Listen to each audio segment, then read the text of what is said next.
Hi, Lacey. Thank you for your very thoughtful screencast. I'm glad that you addressed several of those questions, specifically having to do with your writing process and what you liked about the draft that you put together, and requesting that special feedback, and those asking those specific questions. So what I would like to do is address some of the things that you mentioned in your screencast and answer some of your specific questions and give you some suggestions for revision. So I'd like to start where you started, which is where you described your writing process. And I think that sitting down to just kind of do a brain dump on paper is a fine way to start. Sometimes through the process of sitting down and just letting things kind of flow out of you, you really discover what it is that you want to write. And so the key is once you go through that first sort of discovery draft, then you go back through and really look at what you have and decide, am I really saying what I want to say? Where is really the heart of my belief? Which examples are the ones that are going to illustrate that belief most effectively? So as I look at your draft, I feel like you've got that discovery draft going. And the key now is to go back and take a close look at what you have and kind of weed out what is least important and emphasize what is most important. So one of your questions was, do the examples fit? Does it seem like you're rambling?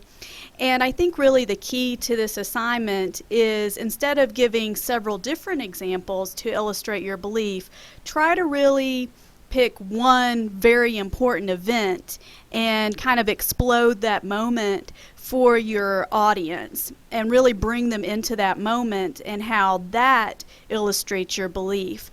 You do have a very clear statement of belief here, and to me, I think what seems to be one of the most important examples is the first one that you offer, which is how you went through this rough time by getting pregnant, and going through this custody battle, and how your parents really talked to you and your boyfriend at the time and convinced you to drop all of that and stay together and to work on things.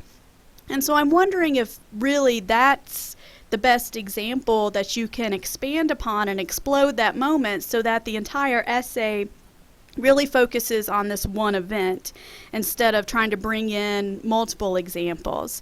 So if you draw us into that moment, I think the story will be more engaging.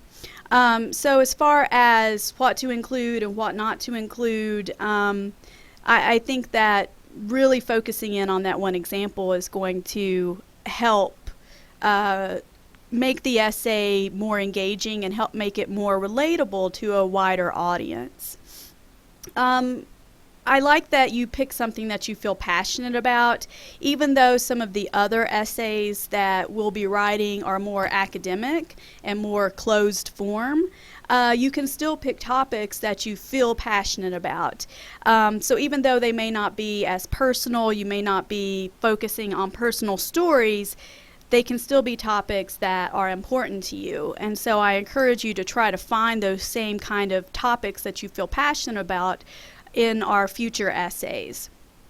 As far as the assignment doing what it's supposed to be doing and you being intimidated by the examples, just keep in mind that you're not going to get it perfect on the first try. The process of drafting and revising is really where the writing emerges and where it's going to become polished and start looking more like those examples that we take a look at in class. And so I don't want you to feel intimidated. You are sort of going through this process of discovery, figuring out what you want to say and how best to say it. And so that process sometimes takes time and sometimes it takes multiple drafts. And so don't feel like, from the first try your draft should be as good as those finished polished drafts, because they probably went through multiple drafts as well. And so you're just following that same process. You also mentioned that you don't know why some of these things are underlined. And these green squiggly lines at the beginning of each of these lines, I think, is because you have double spaced by putting in extra spaces there. So if I delete those double spaced lines, those green lines go away. And so the easier way to double space is, instead of hitting the return key or the enter key after every line, is to go up here to this option, and you can turn it to double space. And that's going to eliminate all those green lines at the beginning of each of these lines on your essay.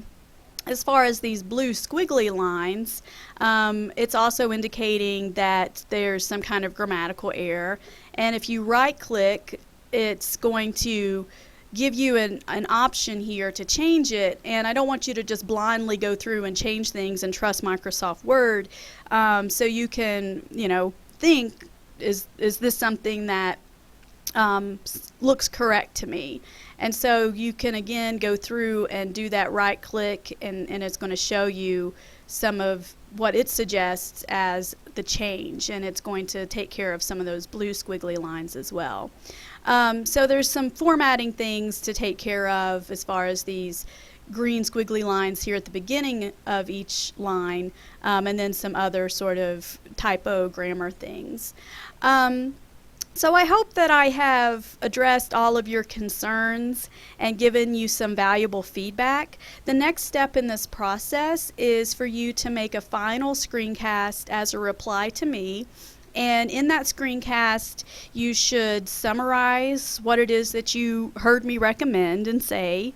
And then if there's any questions that you have or any clarification, so if something that I said doesn't make sense, then you can ask those additional questions. And finally, outlining your revision plan. So for the next draft of this essay, where do you want to take it? Where are you going to go from here? So again, I hope that's helpful. I look forward to seeing your reply screencast and seeing additional drafts of this essay. I think you're off to a good start, and we just need to kind of focus in on that one specific moment that you want to explode to illustrate your belief.